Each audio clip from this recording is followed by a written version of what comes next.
All right, so living in Florida, it's hard to escape the harsh effects of the sun. Some of us play in it, some people work in it, but not enough are protected from the sun. So why should I protect myself from the sun? I'll tell you why, from personal story, because cancer sucks. This is a picture of me. About 4 years ago, I had skin cancer that grew to the size of a golf ball right here on my shoulder. This is what it looked like. This is the day that I went into the dermatologist to get it checked out. This is what it looked like. It looked like just like any normal scar, and I've played sports growing up, so scars are not a new thing to me, but I never remembered getting hurt there. I always remember if I scratched myself, it would bleed, and none of the other scars would do that. So finally, after 4 years, I went and got it checked out. It took 38 stitches to close that wound up total after surgery. 20 were on the inside that just dissolved, and it took 18 to stitch it up on the outside. Today we're going to cover how many are affected by skin cancer, the 3 major skin cancer types, diagnosis and treatment options, and then some prevention measures as well. So almost 3.6 million Americans are affected each year. That's not for 10 years, that's each year. And you can see here about 3.5 million for skin cancer versus about 880,000 versus the other big 4 cancers. So it's definitely more prevalent. And even Wolverine gets cancer. Stars aren't famous people aren't immune to it. He was diagnosed with his 3rd time with skin cancer just earlier this year, and this time it was on his nose.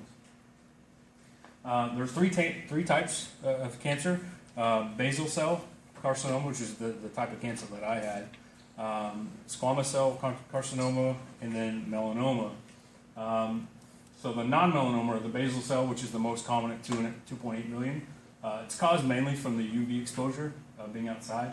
It's the least likely to metastasize, which means it'll generally grow in one centralized area. And squamous cell is the second most common. It's about 700,000. It's also caused by UV exposure, and it's more apt to metastasize. So you're getting into a little more spreading of the tumor itself. And then melanoma is the least prevalent, but it's the most deadly. Out of about 120,000 cases each year, 10,000 of those people die from it. And it's the most likely to metastasize, and really fast too. So do I have it? How can I be sure? Everybody here lives in Florida. It's sunny even 300 days out of the year. Early diagnosis is key. Don't ignore any problem like I did.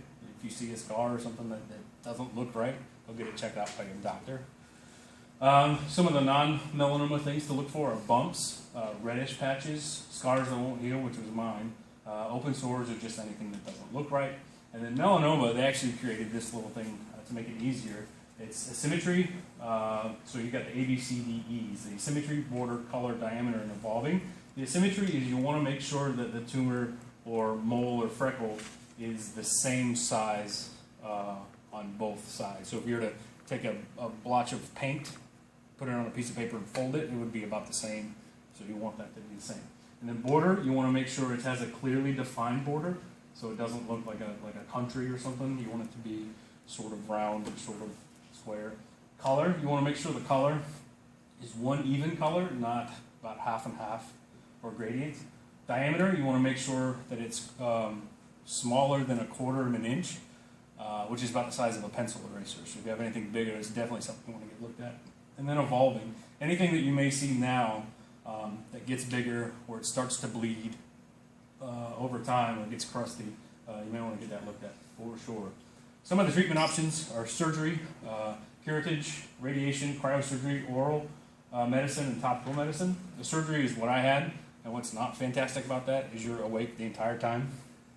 All it is they give you local anesthesia, so you're sitting there in a chair, and I literally saw them scraping everything out.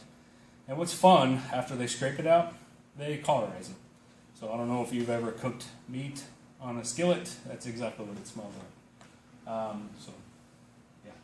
Curettage is basically where they just scrape it off. If skin cancer on your face, a lot of times they'll just scrape it rather than dig in because there's not a lot of tissue in your face. Radiation, which is never fun. Cryosurgery, they basically freeze it and then cut it. Oral medicine or some sort of cream for topical. So prevention measures, the American Cancer Society has come up with something pretty easy. Slip, slop, slap, seek, slide. So slip, you want to put some long sleeve clothing on, cover up basically. Slop, with 30 SPF or higher, sunscreen every day. Even on a day like today, the sun can still come through. Slap on a hat. I wear a hat every day no matter where I am. Seek shade whenever it's hot, really sunny outside if you're going to be out there for a long period of time.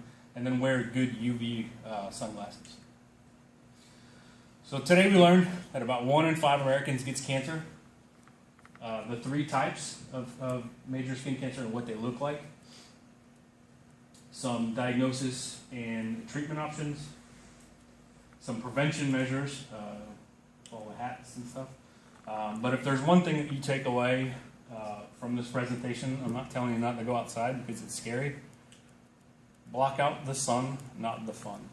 Thank you.